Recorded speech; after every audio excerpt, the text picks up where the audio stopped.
मेरा ऑफिस आपको कैसा लगा बताइए बाबा। हाँ अच्छा है। अंकल आपको तो अपनी बेटी पर बहुत फख्र होगा ना कि उसने इतनी जल्दी इतनी तरक्की कर ली है। यकीन जानिए इसकी कंपनी रैंकिंग बहुत तेजी से आगे जा रही है।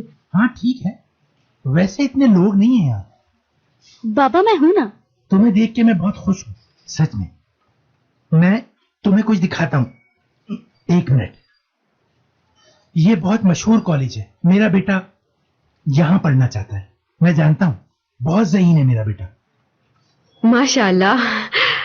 बिल्कुल मुझ पर गया है। देखो भाई, मैं घुमा फिरा के बात नहीं करूंगा।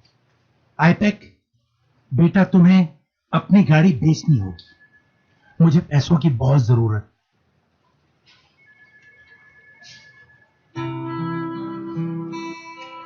किस लिए? कुछ हुआ है क्या? अभी तो इसकी इंस्टॉलमेंट्स भी पूरी नहीं हुई। वैसे क्या पैसे भाई के लिए चाहिए? अल्लाह रहम करे। तुम तो जानती ही हो इस कॉलेज में एडमिशन के लिए बहुत पैसे लगते हैं।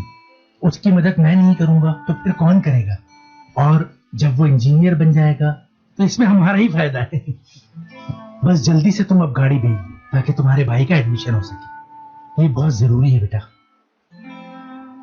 अच्छा इसलिए आए थे आप मेरे पास? हाँ बिल्कुल इसीलिए आया था।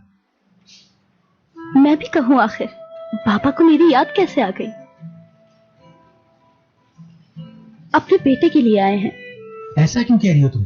वो तुम्हारा भी तो भाई है। शायद आप एक बात भूल रहे हैं बाबा। मैं भी आप ही की बेटी हूं।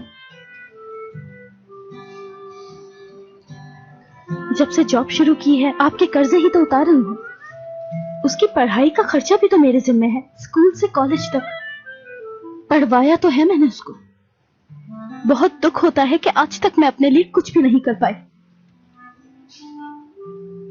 कैसी बातें कर रही हो तुम आईपैक? जरा सोचो, जब वो इंजीनियर बन जाएगा तो कितना फायदा होगा हम लोगों को। हर हालत में ये करना है हमें। मुझे मालूम है वो एक दिन जरूर इंजीनियर बनेगा। मैं पढ़ाती रहूंगी उसे। यही उम्मीद थी मुझे तुमसे। ठीक है, मसला सॉल्व हो गया। तुम बस एक काम करो, जितनी जल्दी हो सके इस गाड़ी को बेच दो, ठीक है? अच्छा असली बेटा, इजाजत चाहता हूं। खुदा हाफिज। खुदा हाफिज बाबा।